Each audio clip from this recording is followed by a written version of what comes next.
وبركاته. الحمد لله نحمده ونستعينه ونستغفره ونؤمن به ونتوكل عليه ونعوذ بالله من شرور أنفسنا ومن سيئات أعمالنا من يهده الله فلا مضل له ومن يضلله فلا هادي له ونشهد أن لا إله إلا الله وحده لا شريك له ونشهد أن سيدنا وحبيبنا ومولانا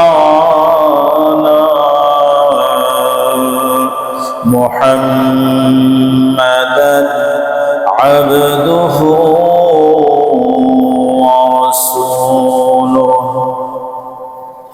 أما بعد فقد قال الله تبارك وتعالى في كلامه المجيد وفرقانه الحميد أعوذ بالله من الشيطان الرجيم بسم الله الرحمن الرحيم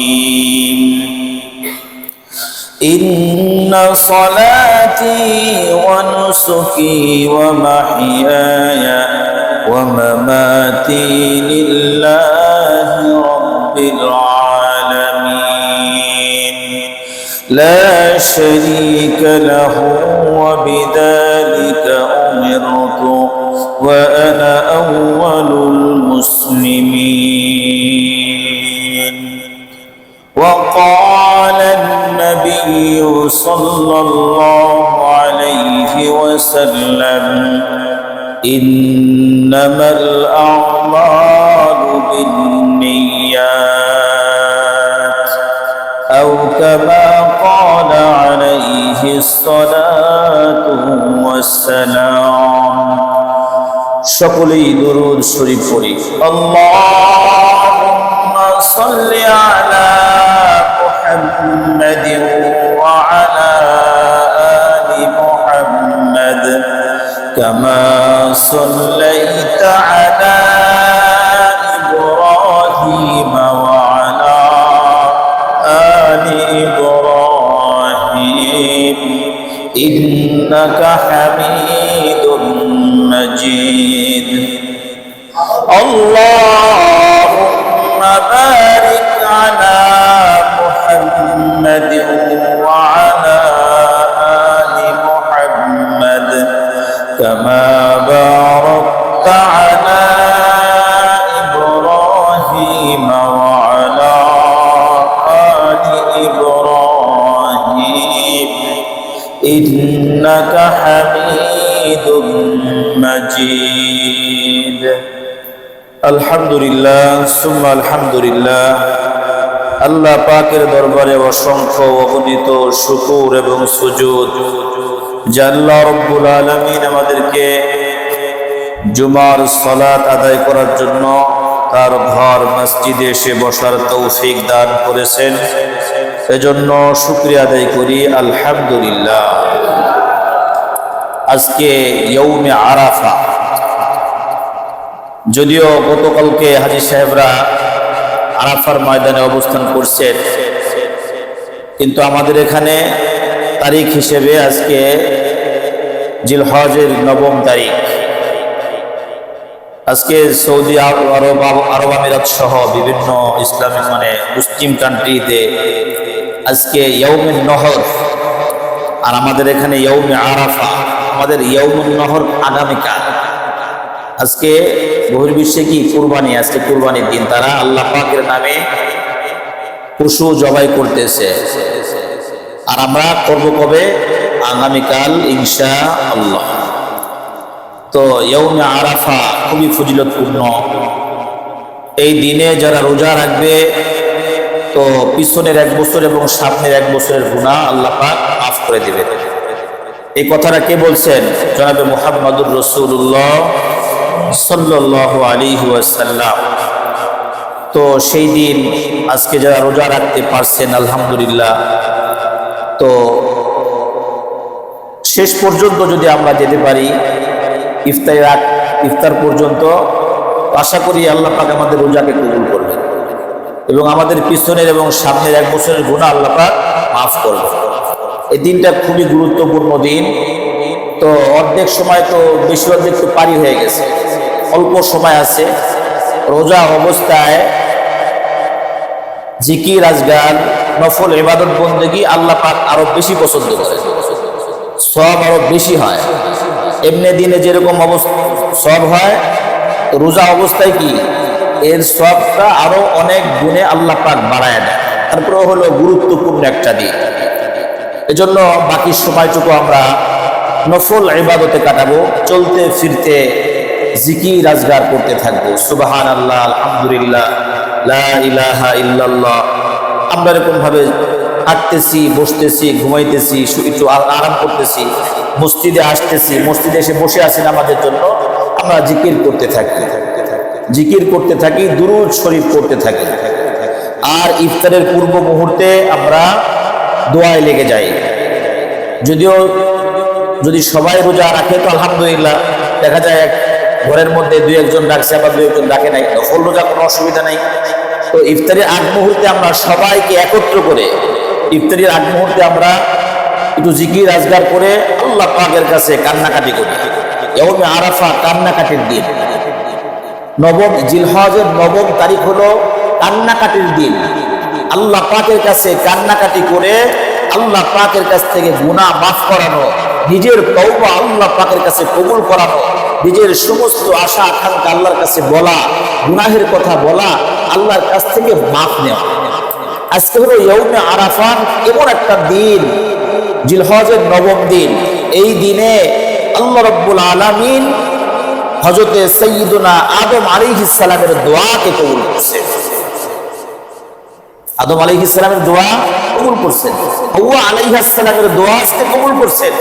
সেই দিন ইয়াউমে আরাফার দিন হাজী সাহেবরা ইয়াউমে আরাফায় দাঁড়ায় কান্নাকাটি গতকালকে দেখলাম করছে। দেখে আমাদের আমরাও তো মুসলমান মানুষ, আমাদের যেহেতু কাবার সাথে দিল লাগানো, আমাদের দিল আর মানে না। আল্লাহর কাছে আমরাও বলি, আল্লাহ আগামী বছরই আমাদেরকে তুমি হজের জন্য কবুল করো, আমার জন্য তোমার ঘর বারবার জিয়ারত করতে পারি, ইয়াউমে আরাফায় দাঁড়ায় তোমার কাছে কান্নাকাটি করতে পারি। ওই জন্য কান্নাকাটির দিন, আল্লাহকে সন্তুষ্ট করার দিন, আল্লাহকে সন্তুষ্ট করার দিন। আল্লাহ রাব্বুল আলামিন কিয়ামতের ময়দানেও যে এমন অবস্থা আল্লাহ পাক এরকম রূপ ধারণ করবেন যে কোন নবী এবং রাসূল আল্লাহ পাকের দিকে তাকানোর সাহস পাবেন। আল্লাহ পাকের দিকে যে তাকাবেন, তাকানোর সাহস রাখবেন না। প্রত্যেকটা নবী যখন বলবে, উম্মতরা বলবে, আদম আলাইহিস সালাম থেকে নিয়ে আমাদের ঈসা আলাইহিস সালাম পর্যন্ত প্রত্যেক নবীর কাছে যাওয়া হবে যে আল্লাহ পাকের কাছে একটু সুপারিশ করেন, আমাদের ব্যাপারে তো আল্লাহ পাকের কাছে সুপারিশ করেন। সমস্ত নবী বলবে, না না না, আল্লাহ পাক খুবই রাগান্বিত অবস্থায় আছে, যে অবস্থা আল্লাহ পাকের সামনে দাঁড়ানোর মতো ক্ষমতা আমার নাই, শক্তি আমার নাই, কথা বলার সাহস আমার নাই। এমন অবস্থাও কি কিয়ামতের ময়দানে আল্লাহ পাকের রূপ এমন হবে, আল্লাহ পাক নিজেরটা করবেন। আবার এমনও হবে দয়ার সাগর, এমনও কিছু মুহূর্ত আসবে কি দয়ার সাগর। এমন দয়ার সাগর যে বান্দা তুমি এদিকে আসো, এত গুনাহ করছো, তুমি তো তোমার জন্য জাহান্নাম ওয়াজিব হয়ে গেছে, যাও যাও জাহান্নামের দিকে চলে যাও। এই বান্দা আল্লাহ পাকের এই কথা শুনে জাহান্নামের দিকে দৌড় মারবে। আল্লাহ পাক আবার ডাক দিবে, বান্দায় দিকে আয়। কি ব্যাপার? জাহান্নামের ব্যাপারে তো তোর ধারণা নাই। জাহান্নাম কি জানোস নাকি? আল্লাহ জানি। সেখানে আযাব আর আযাব, গজব আর গজব। সুখ বলতে জাহান্নামের মধ্যে কোনো কিছু নাই, খালি শাস্তি আর শাস্তি, খালি আগুন আর আগুন, খালি শাস্তি আর শাস্তি। দৌড় মারলা যে, আল্লাহ সারা জীবন তোমার নাফরমানি করছি, একটা কথাও তোমার শুনি নাই, অন্তত জাহান্নামে যাওয়ার আগে তোমার একটা কথা শুই না যাইতে চাই। আল্লাহ পাক বললেন, क्या কারণ কি? বান্দা তখন বলবেন, আল্লাহ সারা জীবন শুনি নাই, একটা কথা শুনি না দেখি, আমি তো জানি, আমার যতটুকু ধারণা শুনছি যে আল্লাহ পাক হলো রহমান রহিম, যার দয়ার কোনো শেষ নাই। একটা কথা শোনার দ্বারাই আমার আল্লাহ পাক যদি দয়া করে আমাকে মাফ করে দেন। আল্লাহু আকবার। আল্লাহ পাক বলবে, যা বান্দা তুই ওদিকে না যা, জান্নাতের দিকে চলে যা। আল্লাহ পাকের যে অবস্থা, এমন অবস্থাও হবে যে আল্লাহ পাকের সাথে কোনো নবী এবং রাসূল কথা বলার সাহস রাখবে না। আবার এমন অবস্থা হবে সাধারণ আপনা থেকে আপনা বান্দাও আল্লাহ পাকের কাছ থেকে অল্পতে পাপ নিয়ে জান্নাতে চলে যাবে। বুঝতে পারছেন? সবসময় মানে মন মেজাজ ত্যাগ থাকে না। বিবি সাহেবা দেখা যায় তারা মোটামুটি ভালো বোঝে, যখন থেকে এখন আনন্দ ফুর্তি, মন মেজাজ ফুরফুরা, তখন দু একটা কথা কয় যে এটা লাগবো, তখন স্বামীতে হাইসা হাইসা ঠিক আছে ঠিক আছে। আর যখন স্বামী সাহেব গরম থাকে, তখন ভালো কথাও বউরা পাওয়ার সাহস পায় না। মোহাব্বতের মানুষ কি ভালো কথা বলারও সাহস রাখে না। এরা দোস্ত, আল্লাহ পাকের কিছু কিছু মুহূর্ত আছে, এমন মুহূর্ত আল্লাহ পাক অফার দিয়ে রাখছেন, বান্দা এই দিন দিলাম, এই রাত দিলাম, এই সময় দিলাম, আমি এই মুহূর্তে এই দিনগুলোর মধ্যে আমি রহিম নামে তোর সামনে দাঁড়াবো, গফফার নামে তোর সামনে দাঁড়াবো। তুই যখন আমার কাছে যা চাবি আমি তোর সব দিয়ে দিব, তুই যখন আমার কাছে মাফ চাবি আমি তোকে মাফ করে দিব। আল্লাহ পাক এই অফার গুলো কি দিয়ে রাখেন। এমন একটা মুহূর্তে চলতেছে জিলহজের 9 তারিখ, জিলহজের 9 তারিখ আজ এমন একটা দিন যে বান্দা আল্লাহ পাকের কাছে দোয়া করলে আল্লাহ পাক দোয়া কবুল করবেন, দোয়া করলে আল্লাহ পাক দোয়া কবুল করবেন। মেরা দোস্ত, ইয়াউমে আরাফা 9ম দিন, খুবই গুরুত্বপূর্ণ দিন। এজন্য বাকি অল্প সময় আছে, জুমা পর্যন্ত শেষ অর্ধেকের বেশি অর্ধেক সময় আমরা, বাকি অল্প সময় আমরা প্রতিটা মুহূর্ত ইবাদতে কাটাবো। কি কাটাবো? ইবাদতে কাটাবো। মুমিন ব্যক্তির প্রতিটা মুহূর্ত ইবাদত। মুমিন ব্যক্তির প্রতিটা কি মুহূর্ত ইবাদত। রাস্তা দিয়ে হাঁটবো, ডান সাইড দিয়ে হাঁটবো, ঘরে ঢুকবো, সালাম দিয়ে বিসমিল্লাহ বলে ঢুকবো, বেশি বেশি সালাম দিব, জিকির করতে করতে হাঁটবো। কদমে কদমে আল্লাহ পাক আমাদেরকে নেকি দান করবেন, আল্লাহ পাক আমাদের তৌফিক দান করেন। আর আজকে হলো ফজর থেকে শুরু হয়েছে 5 ওয়াক্ত ফরজ নামাজের পরে মোট 23 ওয়াক্ত নামাজ আজকে ফজর থেকে শুরু হয়েছে। আগামী মঙ্গলবার আসর পর্যন্ত প্রতি ফরজ নামাজের পরে বালেগা পুরুষ মহিলার ক্ষেত্রে একবার তাকবীর বলা ওয়াজিব। আল্লাহু আকবার, আল্লাহু আকবার, লা ইলাহা ইল্লাল্লাহ, আল্লাহু আকবার, আল্লাহু আকবার, ওয়ালিল্লাহিল হামদ। যারা বালেগ পুরুষ তারা কি নামাজের পরে জোরে একবার বলবে। কি বলবে? উচ্চ স্বরে বলবে, উচ্চ স্বরে বলবে। আর মা বোনরা, এদের কণ্ঠ পর্দা, এদের কণ্ঠ গায়ের মাহরাম শুনলে জিনার গুনাহ হবে। ইমামে আহমদ ইবনে হাম্বল গালেবান মালাবুদ্দে একটা কিতাব আছে, ওই কিতাবের মধ্যে আসছে যে যদি কোনো মহিলা মা বোনদের নামাজের সময় যদি উচ্চ স্বরে তারা তেলাওয়াত করে বা তেলাওয়াতের আওয়াজ যদি দেওয়ালে শোনে, তাহলে নামাজ ফাসেদ হয়ে যাবে, নষ্ট হয়ে যাবে, নামাজ ভেঙে যাবে। মা বোনদের কি কণ্ঠ পর্দা, এই জন্য তারা কি বলবে? ফরজ নামাজের পরে আস্তে আস্তে নিম্ন স্বরে বলবে, যে নিজেরটা নিজেই শোনা যায়, অন্য কেউ না শোনে, এভাবে তাকবীর বলবে। কুরবানির ইতিহাস মোটামুটি আমরা সবাই জানি, ওটা শুনলে অনেক মজা লাগে, বাকি এটাই শেষ। কিছু মাসলা মাসাইল নিয়ে আলোচনা করা উচিত। ইতিহাসটা আমরা মোটামুটি প্রতি বছর শুনি, জানি আর জানি। গুরুত্বপূর্ণ কিছু মাসলা মাসাইল নিয়ে আলোচনা করা উচিত। ওই জন্য মা বোনরা কি করবে, এমন আওয়াজটা হবে যে আওয়াজ সে নিজেরটা নিজেই শোনে, অন্য কেউ না শোনে।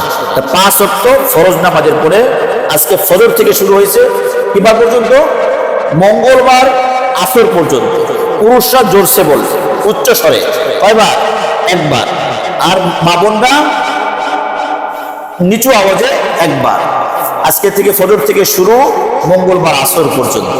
আচ্ছা, একাধিকবার পড়া, আপনি ফরজ নামাজের পরে একবারই পড়েন, কিন্তু এই তাকবীরটা শুধু ফরজ নামাজেই সীমাবদ্ধতা না, হার হালতে সর্ব অবস্থায় আপনি পড়তে পারেন। আপনি চলতেছেন, জিকির করতেছেন, আমরা চলতেছি আস্তাগফিরুল্লাহ আস্তাগফিরুল্লাহ আস্তাগফিরুল্লাহ জিকির করতেছি, লা ইলাহা ইল্লাল্লাহ জিকির করে করে হাঁটতেছি। এই তাকবীরটা, এই কয়টা দিনে তাকবীরটা বেশি বেশি আমরা জিকির করি। চলতেছি, হাঁটতেছি, আল্লাহু আকবার আল্লাহু আকবার, লা ইলাহা ইল্লাল্লাহ আল্লাহু আকবার আল্লাহু আকবার ওয়া লিল্লাহিল হামদ। চলতে ফিরতে পুরুষ একটু জোরসে জোরসে, যাতে করে আপনার এই আওয়াজটা আরেকজন মুসলমান শুনে তারও মনে পড়ে, সেও যেন এরকম তাকবীর বলতে পারে। আপনারটা শুনে সেও যদি একবার তাকবীর বলে, ওই ব্যক্তি যে আপনারটা শুইনা কইল, আপনি তার পড়ারও সব আল্লাহ পাক আপনার আমল নামায় দিয়ে দেবে। আল্লাহু আকবার। এর জন্য একটু জোরে জোরে তাকবীর গুলা বলা। আজকে ইফতার পর্যন্ত দুইটা আমলের কথা বললাম, ইফতার পর্যন্ত আমরা আমলে কাটাবো ইনশাল্লাহ। জিকির হোক, কোরআন তেলাওয়াত হোক, সালাম কালাম হোক, এরকম আমলে কাটাবো ইনশাল্লাহ। ইফতারের আগ মুহূর্তে সবাইকে নিয়ে আমরা দোয়ায় বসে যাব। আর তাকবীরটা 5 ওয়াক্ত ফরজ নামাজের পরে পড়বো, শুধু ফরজ নামাজের পরেই না, চলতে ফিরতে সবসময় আমরা এই তাকবীরটা বেশি বেশি বলবো। এই আপনার তাকবীরে তাশরিক পর্যন্ত, মানে মঙ্গলবার পর্যন্ত। আল্লাহ রাব্বুল আলামিন আমাদেরকে আমল করার তৌফিক দান করেন। এরপরে হলো আগামীকালকে ইয়াউমে নহর, যেহেতু কালকে কুরবানির দিন, আমরা অনেকেই গরু ছাগল কিনেছি, কিনবো, এখন অনেকেই কিনে নাই, আবার কেনার জন্য প্রস্তুতি নিচ্ছে, আবার আজকের মধ্যে মোটামুটি সবাই কিনে ফেলবে। তো যারা আমরা ভাগে কুরবানি দিচ্ছি, সবার নিয়তগুলো আমরা সহি করে নিই। এখনো তো সুযোগ আছে, এখনো কি আছে? সুযোগ আছে। নিয়তগুলো শুদ্ধ করার এখনো কি আছে? সুযোগ আছে। কুরবানি জবাই করার আগ পর্যন্ত নিয়ত তো উল্টাপাল্টা বিভিন্ন প্রকারের দিকে নেয়। এই সুযোগ আছে, এখনো আমরা নিয়তগুলো চেঞ্জ করে নিই যে আমরা আল্লাহ পাকের জন্যই কি কুরবানি দিচ্ছি। আচ্ছা, এই নিয়তটা থাকে সবারই। অনেকে মনে করে যে গোশত খাওয়ার নিয়ত করলে কুরবানি হয় না, আর এটা বাস্তব। গোশত খাওয়ার নিয়ত করলে কুরবানি হয় না। আরে গোশত খাওয়ার নিয়ত বলতে কি বুঝি, এই মাসআলাটা আমরা কি বুঝলাম?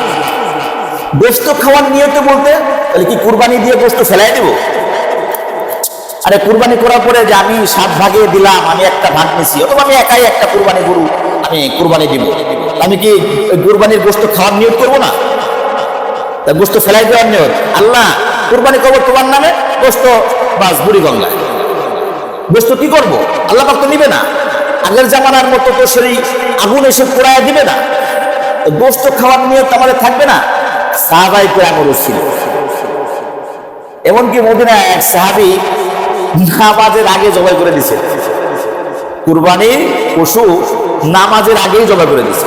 তো নবী আলাইহিস সালাম নামাজের পরে বলতেছে, কি ব্যাপার তুমি নামাজের আগেই জবাই করে দিয়েছো? কারণ ইয়া রাসূলুল্লাহ, খাবার দাবারের ব্যাপার সবার আছে, এত গরু জবাই করে আমরা খানা খাবো। তো নবী আলাইহিস সালাম বলছেন যে কুরবানি হবে না, আরেকটা তুমি জবাই করো। নামাজের আগে করার কারণে, কিসের কারণে? নামাজের আগে করার কারণে। গোশত খাওয়ার নিয়ত তো আপনার থাকবে। আরে গোশত খাওয়ার নিয়ত করা যাবে না, কি নিয়ত করবো? গোশত মানুষের দেওয়ার নিয়ত করবো? গোশত খাওয়ার নিয়ত করা যাবে, কোনো অসুবিধা নেই। এইটা মাসআলাটার প্যাচ লাগে কোন জায়গা, যে অনেকে দেখা যায় 7 জনে কুরবানি দিবে আল্লাহর জন্য।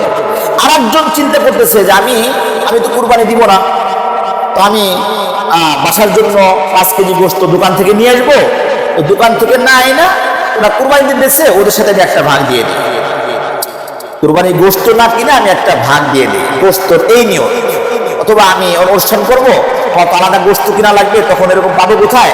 ওদের লাগে ওরা 5 জন আছে, আমি একটা ভাগ নেই, আমারটাই আলাদা গোস্ত দিবে আমাকে, সেই গোস্ত দিয়ে অনুষ্ঠান করবো। এই যে এই গোস্ত খাওয়ার নিয়ত করা যাবে, এই গোস্ত খাওয়ার নিয়তে কুরবানি দিলে সবারটা বাতিল হবে। মাসালাকে বুঝাইতে পারছি? এরকম আলাদা যে গোস্ত খাওয়ার নিয়ত, মানে কুরবানির জন্য না, জানি একটা ভাগ গোস্তর জন্য আমি একটা ভাগ নিলাম, গোস্তর জন্য একটা ভাগ নিলাম, এই নিয়তে ভাগ নিলে যদি কোনো ব্যক্তি ভাগ নেয়, বাকি সবার ভাগ বাতিল, তাহলে কুরবানি হবে না। আর যদি 7 জন বা যেই কজন শরীক এ কুরবানি দিবে, গোস্ত খাওয়ার নিয়ত, আল্লাহকে সন্তুষ্ট করার নিয়ত, কোনো অসুবিধা নেই, কোনো কি নাই। আল্লাহ সন্তুষ্ট, তোমার সন্তুষ্টের জন্য কুরবানি দিচ্ছি, অবশ্যই গোস্ত খাবো, গোস্ত খাবো না, এই নিয়ত সমস্যা নেই। কুরবানি দিব তো গোস্ত খাওয়ার নিয়ত আসা অসুবিধা নেই। সমস্যা কোন জায়গা? যে আলাদা গোস্তের ভাগ নেওয়ার জন্য নিলে এটা সমস্যা।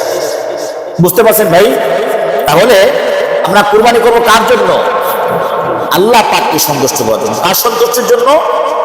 আল্লাহ পাককে সন্তুষ্টির জন্য। যখন আমাদের নিয়তগুলো শুদ্ধ হবে, নিয়ত শুদ্ধ করতে প্রথমে 1 নম্বর কাজ হলো নিয়ত শুদ্ধ করা। কুরবানির জন্য কি 1 নম্বর কাজ হলো নিয়ত, বিশুদ্ধ নিয়ত থাকতে হবে আপনার। নিয়তের মধ্যে গরমিল হলে আপনার কুরবানি হবে না। অনেক সময় দেখা যায় যে আমরা নিয়ত করি কুরবানির জন্য, কুরবানি পশু কিনে নিয়ে আসলাম, আচ্ছা আল্লাহর জন্য তো ক্রয় করে নিয়ে এসছি। আমরা যখন ইমাম সাহেব বা যে জবাই করবে, সে যখন জবাই করবে, গরু শোয়া ফেলছে, বাইন্দে ফেলছে, অনেক কষ্ট হইতেছে গরুর, এই সময় একটা লিস্টটি আমরা ধরাই দিই, অমুক 7 জন বাবার নাম, মার নাম সহ 7টা নাম কইরা, এরপর আল্লাহ তুমি এদের থেকে পক্ষ থেকে কবুল করো, বিসমিল্লাহি আল্লাহ। এটা গরুর জন্য কষ্ট, পশুর জন্য কষ্ট। আপনি যখন কিনছেন, যাদের যাদের নামে পক্ষ থেকে কিনছেন, তখনই আল্লাহ পাকের কাছে মিষ্টি জমা হয়ে গেছে। এই জন্য জবাই করার জন্য সবাই নাম উল্লেখ করার দরকার নাই, যে জবাই করবে শুধু এই নিয়তে, আল্লাহ যারা দিচ্ছে এদের পক্ষ থেকে তুমি কবুল করো, বিসমিল্লাহি আল্লাহ, খালাস। যারা কুরবানিটা দিচ্ছে এদের পক্ষ থেকে তুমি কবুল করো, এইটুকু, বিসমিল্লাহি আল্লাহু আকবার। তবে কুরবানি যখন হবে, তখন সবাই যাদের নামের পক্ষ থেকে হবে, তারা প্রথমে উচিত হলো নিজে জবাই করা। নিজে যদি আজ দুর্বলতা থাকে, দরকার নাই, আপনি পাশে দাঁড়ায় থাকেন, ওই যারা পারদর্শী এদের মাধ্যমে জবাই করাবেন। তবে এই সমস্ত মা বোনদের ভাগ আছে, তারা আসবেন না। কুরবানি দেওয়া ওয়াজিব, পর্দা করা ফরজ। কুরবানি দেওয়া ওয়াজিব, পর্দা করা ফরজ। এখন আপনার নামে, আপনার পক্ষ থেকে কুরবানি, আপনি বিপন্ন অবস্থায় এসে হুজুরের সামনে বা গায়রে মাহরাম, হুজুর কেন, শুধু হুজুর কেন, গায়রে মাহরাম যে কোনো ব্যক্তির সাথে দেখা গেলে গুনাহ হবে। শুধু হুজুর না তো, বিষয়টা বুঝেন নাই? শুধু হুজুর না, দুলাভাইয়ের সাথে, বাসুরের সাথে, দেবরের সাথে একই হালত। হুজুর যেরকম অবস্থা, ওই তারাও তাদের হুকুমে দেখা যায়। মাশাআল্লাহ, হুজুর দেখলে অনেকেই পর্দা করে, কিন্তু অন্য অন্য ব্যক্তিদের সাথে পর্দা করে। এটা হুজুর দুজন একটা রহমত, হুজুর একটু সেফ থাকার, মানে হুজুরেও সেফ করে, হুজুরেও সেফ থাকার চেষ্টা করে। বাকি সবার জন্য একই হুকুম ভাই। কুরবানি দেওয়া ওয়াজিব, পর্দা করা কি ভাই ফরজ। এই জন্য মা বোনদেরকে সামনে আনা যাবে না। নিয়তগুলো প্রথমে, কুরবানি 1 নম্বর শর্ত হলো নিয়ত শুদ্ধ হওয়া, বিশুদ্ধ নিয়ত লাগবে। নাম্বার 2, হালাল উপার্জন থেকে হালাল পয়সা দিয়ে কুরবানি দেওয়া। কি দেওয়া? হালাল পয়সা থেকে দিয়ে কি কুরবানি দেওয়া। এই যে আপনি একা দেন, আপনার টাকা হালাল না হারাম, এটা আপনি আর আল্লাহ পাকই ভালো জানেন। কারণ ইনকামের ব্যাপারে তো আসলে নিজেরটা নিজে ছাড়া কেউ বোঝে না। ইনকাম, কার ইনকাম কেমন, কিভাবে কি ডায়ের নাম আছে কিনা, এটা তারটা সেই ভালো জানে। তো যদি একা কুরবানি দেন, আপনি হালাল হারাম বুঝে শুনে আপনি ওই টাকা দিয়ে কুরবানি দিবেন, হালাল টাকাতে দেওয়ার চেষ্টা করবেন যে না আমার এইগুলো হারাম আছে। আর যখন ভাগে শরীকানায় দিবেন, তখন মেহেরবানি করে, একটা মানুষের সব টাকাই তো হারাম থাকে না। হ্যাঁ, 2-1 রকম থাকতেই পারে, আবার অধিকাংশ মানুষের সব টাকাই কি থাকে না, হারাম থাকে না, হালাল কিছু টাকা থাকে। তো হালাল টাকা দিয়ে আপনি যখন শরীকানায় কুরবানি দিবেন, আপনার একার জন্য বাকি 6 জন, 5 জন, 3 জন, 4 জনের যে কুরবানিগুলো নষ্ট হবে, এরকম যেন না হয়। আপনি হালাল টাকা, যে হালাল অংশ দিয়ে আপনি আল্লাহ পাকের জন্য, কুরবানির জন্য নিয়ত করেন। তাহলে কি বললাম ভাই? 1 নম্বর নিয়ত কি করতে হবে? শুদ্ধ করতে হবে। কি নিয়ত? আল্লাহ তোমাকে সন্তুষ্ট করার জন্য। ইব্রাহিম আলাইহিস সালাম তার সন্তান ইসমাইল আলাইহিস সালামকে কুরবানি করার নিয়ত মানে ছুরি চালাই দিয়েছিল, নিয়ত ছিল, ছুরি চালানোর মাকসাদ ছিল, নিজের সন্তানকে জবাই করার মাকসাদ ছিল আল্লাহ তুমি যেন সন্তুষ্ট হও, তোমার হুকুমকে বাস্তবায়িত করার জন্য সাইয়্যিদুনা ইব্রাহিম আলাইহিস সালাম নিজের কলিজার টুকরা সন্তানের উপরে গলার উপরে ছুরি চালাইছে। আল্লাহ আমিও তোমার সন্তুষ্টের জন্য, তোমাকে পাওয়ার জন্য, তোমাকে রাজি খুশি করার জন্য তোমার দেওয়া অর্থ দিয়ে, তোমার দেওয়া সম্পদ থেকে তোমার নামে আমি কুরবানি করতেছি। নিয়ত, এটা কি নিয়ত? আল্লাহ তোমার জন্য। 2 নম্বর, আল্লাহ হালাল ইনকাম, হালাল উপার্জন থেকে এই অংশটা। নাম্বার 3, 4টে কাজ। নাম্বার 3, যে শরীয়ত সম্মতভাবে কুরবানিটা আল্লাহ মানে পশু কুরবানিটা দেওয়া, এবং পশু কেনা, পশু লালন পালন করা এবং পশুকে জবাই করা, এরপরে যারা জবাই করবে এবং যারা গোশত বন্টন করবে, কসাইরা আছে, চামড়া ইত্যাদি ইত্যাদি, এই সমস্ত কিছু শরীয়ত সম্মতভাবে করা। শরীয়ত সম্মতভাবে করা। আপনি যত আল্লাহর জন্য, এটা আল্লাহর জন্য, তার জন্য হয়ে গেছে। কুরবানিটা কার জন্য হয়েছে? আল্লাহর জন্য। এই জন্য এই পশুটা কেনার পরে এর থেকে আপনি কোনো ফায়দা নিতে পারবেন না, ফায়দা নেওয়া জায়েজ নাই। আপনি একটা গাভীন গরু কিনছেন, মানে কি বলে মহিলা গরু, 2-5 কেজি আপনার দুধ দেয় রেগুলার, আপনি কিনে নিয়ে আসছেন। কুরবানি এখন 1 দিন বাকি আছে, আজকে 10 কেজি দুধ দহন করা লাগছে। দুধ কি করবেন? আপনি খাইতেও পারবেন না। এই দুধ সৎকা করতে হবে, গরিব মিসকিনকে দান করতে হবে। যদি বেচে ফেলাই সেক্ষেত্রে টাকা বলে সৎকা করতে হবে। এই কুরবানির পশু দিয়ে শেষ কাজ, নিজের ফায়দা নেওয়ার মতো কোনো কাজ করা যাবে না। এমনকি কুরবানির যে এই গরুর রশি, এটাও পর্যন্ত সৎকা করে দেওয়া। কুরবানির পশুটা কি, পশুর রশি আছে না, এটাও সৎকা করে দেওয়া। এটা আসলে কার জন্য করতেছি? আল্লাহর জন্য করতেছি, আল্লাহর জন্য করতেছি। এই জন্য এই পশুর সাথে গতকালকে আমি এই রাস্তায় মসজিদে নামাজ পড়ে এদিকে যাচ্ছি, মানে 3 জন যুবক একটা গরু নিয়ে যাচ্ছে। গরুটা এদের সাথে সাথে দৌড়ে হাঁটতেছে, মানে গরু এরকম না যে দাঁড়ায় আছে বা এদিক সেদিক যাচ্ছে, তাও না, গরু ওদের সাথেই আছে এবং ওদের হাঁটার স্পিড গরুর স্পিড সমান সমান। হুদে গরুর পাশার মধ্যে জোরছে একসাথে 5-7টা করে বাড়িয়ে দিচ্ছে, কোনো কারণ নাই। আমি দেখে আমার মেজাজ খারাপ হয়ে গেল, ডাকতে মানে থামাইলাম, কি ব্যাপার আপনারা এরকম করতেছেন কেন? আর কথা বলে না। গরু যদি না হাঁটতো, এদিক সেদিক যাচ্ছে, আপনাদের কষ্ট হইতেছে, সেক্ষেত্রে আপনারা শাসন করবেন তার পুরো সিস্টেমের মধ্যে। ও আপনাদের সাথে হাঁটতেছে, কেন আপনি বাইরে দিলেন? কোনো কথা নেই। খুদেই মানে কথা আছে না, গরুর মতো বাইরে। এই যে ওরা প্র্যাকটিস করতেছে যে গরু তো কিনছি, টাকা দিয়ে কিনছি, যা বাসা নেওয়া পর্যন্ত যতটুকু মারতে পারি বাইরে নিয়ে। কি ধরনের, এটা তো গুনাহের কাজ। একটা পশুকে কষ্ট দেওয়া, মাখলুককে কষ্ট দেওয়া, এটা গুনাহের কাজ। আপনি কোনো মাখলুককে কষ্ট দিতে পারবেন না, জায়েজ নাই, হারাম, কারণ ছাড়া। হ্যাঁ, এখন যাচ্ছে না, সেক্ষেত্রে শাসন করার দরকার করেন। এই জন্য পশু যে আমাদের বাসায় আছে, আমরা যে কিনে নিয়ে এসেছি বা কিনবো, যাদের অভ্যাস নাই, এরাও একটু সামনে কম যায়। যাদের অভ্যাস আছে, এদেরকে দিয়ে কাজ বাজগুলো করাই। বাসায় অনেক দেখা যায় বিল্ডিং এর বাচ্চা কাচ্চারা সবাই গরু দেখতে আসতেছে। গরু তো যে কোনো মধ্যে ছুটে একটা দৌড় মারতে পারে, একটা বাচ্চার দুর্ঘটনা করতে পারে, বড় মানুষের দুর্ঘটনা করতে পারে। এই জন্য সতর্ক থাকা, বিল্ডিং এর সবাই কি সতর্ক থাকা, গরুর থেকে একটু নিরাপদ দূরত্ব বজায় রাখা, গরুর সাথে এই কুরবানির আগ পর্যন্ত ভালো আচরণ করে, খাবার দাবার, এর থাকার স্থান এবং খাবার দাবার ইত্যাদির ব্যাপারে একটু গুরুত্ব সাথে এটা দেখাশোনা করা, গরুর জন্য কোনো কষ্ট না হয়, পানি পান করানো, ঘাস পান করানো ইত্যাদি ইত্যাদি এগুলা করানো। তারপরে দেখা যায় আগামীকালকে কুরবানি, এখন এই গরু গেড়ে যায় না, বাইন্দা রাখা হয়েছে, একটা দৌড় মেরে চলে গেল, পা একটা ভেঙে গেছে বা 2টা পা ভেঙে গেছে। যেরকম বিভিন্ন প্রকারের সমস্যার কারণে দেখা যায় কুরবানির মধ্যে ঝামেলা হতে পারে। এজন্য যেহেতু কিনে আমরা নিয়ে এসেছি বা আনবো, আমরা গরুকে যেন একটু সুন্দরভাবে গ্যারেজের মধ্যে রাখবো, যেন এর কোনো ক্ষতি না হয় এবং এর থেকে আমরা কোনো ফায়দা নিব না ইনশাআল্লাহ। আল্লাহ রাব্বুল আলামিন আমাদের সকলকে বুঝে আমল করার তৌফিক দান করেন, সকলে বলে আমিন। যারা এখনো কুরবানি মানে ভাগ শরিকানা হয় নাই, দু একজন যদি থেকে থাকেন যে শরিক আনা মানে এমন শরিকে দিতে চাই, সেক্ষেত্রে এখনো সুযোগ আছে, দু একজন এরকম পাওয়া যায় যারা শরিকানায় কুরবানি দিবেন।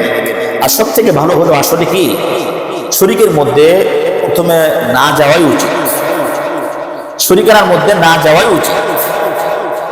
একা একা দেওয়া ভালো, সব থেকে ভালো, মানে নির্ভেজাল, আপনারটা আপনি জানেন যে আপনার হালাল না হারাম, এটা ছাগল হোক, একা একা দেওয়াই ভালো। সেক্ষেত্রে যদি এরকম হয়ে যায়, তারপরেও সবার নিয়তগুলো শুদ্ধ করা, টাকাগুলা যেন হালাল উপার্জনের টাকা যেন হয়, এটা একটু খেয়াল রাখা। আল্লাহ রাব্বুল আলামিন আমাদের সকলকে বেশি বেশি আমল করা, নেক আমল করার তৌফিক দান করেন।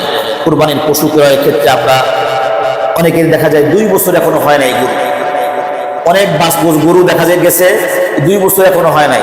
গরু 2 বছরের নিচে কুরবানি হবে না, গরুর ক্ষেত্রে 2 বছর লাগবে। যদি আমাদের এখানে উট ওরকম নাই, উট 5 বছর, গরু মহিষ কয় বছর? 2 বছর। ছাগল দুম্বা এগুলা ভেড়া 1 বছর। ছাগল 1 বছর অবশ্যই লাগবে। দুম্বা ভেড়ার ক্ষেত্রে যদি একটু কম হয়, যদি একটু কম মানে বয়স কম হয়, দেখতে 1 বছরের মধ্যেই দেখা যায়, সেক্ষেত্রে দুম্বার ভেড়া দিয়ে কুরবানি করা যাবে। কিন্তু ছাগলের 1 বছর পরিপূর্ণই হতে হবে, এর কম হলে হবে না। এই জন্য আমরা এগুলো একটু খেয়াল রাখবো, বয়সের দিকে একটু খেয়াল রাখবো। আর দ্বিতীয় কথা হলো যে আমরা যে গরু যখন ক্রয় করব, কান, তারপরে আপনার অনেকে দেখা যায় কান কাটা, লেজ কাটা, তারপরে শিং ভাঙ্গা, বয়স হয় নাই, এগুলো অনেক সমস্যার মধ্যে না দেখে আমরা কিনে ফেলাই। এরপরে কিন্তু কোরবানি আসলে যে বয়স না হয়, এমন কোনো জিনিস সমস্যা থাকে যে কোরবানি হবে না, তো আপনার কিনে ফেললেন, এরপরে তো বিপদ। কারণ যদি গরিব হয়, গরিব মানুষ কোরবানির পশু কিনে ফেলছে, তো ওর জন্য কোরবানি দেওয়া ওয়াজিব। আর যে বড়লোক মানুষ তার জন্য ওয়াজিব, কিন্তু গরিব মানুষ পশু একটা কিনে নিয়ে আসছে, হারাই গেছে, আবার আরেকটা কিনে নিয়ে আসছে, আবার আগেরটা পাওয়া গেছে, তো দুটোটা কোরবানি দিতে হবে। আর যদি যারা ধনী ব্যক্তি, যারা সামর্থ্যবান আছে, এদের ক্ষেত্রে হলো যে একটা কিনে নিয়ে আসছে, হারাই গেছে, আবার আরেকটা পাইছে, পূর্বে মানে কিনে আনছে দ্বিতীয়টা, পূর্বে ডাবার পাইছে, 2টা হয়ে গেছে, তার ইচ্ছা যে কোনো একটা কোরবানি দিতে পারে। কিন্তু গরিবের ক্ষেত্রে দোনোটাই যেহেতু নিয়ত তোমার উপরে ওয়াজিব ছিল না, তুমি আল্লাহর জন্য নিয়ত করছো, ওই জন্য তোমার দোনোটাই দিতে হবে। বুঝতে পারছেন? আর একটা গুরুত্বপূর্ণ মাসালা হলো, আগামীকাল থেকে ইয়াউমে নহর, শনি, রবি, সোম, শনি, রবি, সোম, এই 3টা দিন যাদের কাছে লক্ষাধিক টাকা থাকবে, এরাই নিসাব পরিমাণ মালের মালিক। মানে 52.5 তোলা রূপার দাম আগামী 3 দিন, শনি, রবি, সোম, এই 3 দিনের মধ্যে যারা 52.5 তোলা রূপার দাম যাদের কাছে থাকবে, মানে খরচ, সংসারের খরচ বাতি রেখে অতিরিক্ত যেগুলো থাকবে, এগুলা ওই সমস্ত ব্যক্তির উপরে কুরবানি ওয়াজিব। না দিলে ওয়াজিব তরফের কি হবে? গুনাহ হবে। যারা কুরবানি ওয়াজিব হয়ে গেছে, পশু মানে এখনো কিনে নেই, কিনে ফেলতে হবে। মিনিমাম একটা ছাগল বা খাসি কিনতে হবে। আর যদি এই 3 দিনের মধ্যে যদি কেউ কুরবানি ওয়াজিব হয়েছে দিতে পারে নাই, তাহলে কুরবানির পরে যদি পশু কিনে থাকে, এই পশুটা আল্লাহর নামে সদকা করতে হবে। যদি পশু না কিনে থাকে, কিন্তু কুরবানি ওয়াজিব ছিল, কিন্তু পশু কিনতে পারে নাই, সুযোগ হয় নাই বা কিনতে পারে নাই, তাহলে একটা ছাগলের 1 বছর বয়স একটা ছাগল মানে কেনার যে পয়সা দাম, এটা মূল্যটা আল্লাহ পাকের রাস্তায় কি করতে হবে? সদকা করতে হবে। আল্লাহ রাব্বুল আলামিন আমাদের সকলকে কুরবানির কামা হকুহু সমস্ত মাসলা মাসাইল বুঝে আমল করার তৌফিক দান করেন। আজকে আমাদের এই জিলহজের 9 তারিখের রোজা, আল্লাহ রাব্বুল আলামিন আমাদের রোজাকে কবুল করেন, আমাদের ইফতারিকে কবুল করেন, আমাদের সমস্ত নেক আমলকে আল্লাহ পাক কবুল করেন। সকলে বলে আমিন। ওয়া আখিরু দাওয়ানা আলহামদুলিল্লাহি রাব্বিল আলামিন। সুন্নত করে নেই, মেহেরবানি করে সুন্নত করে নেই।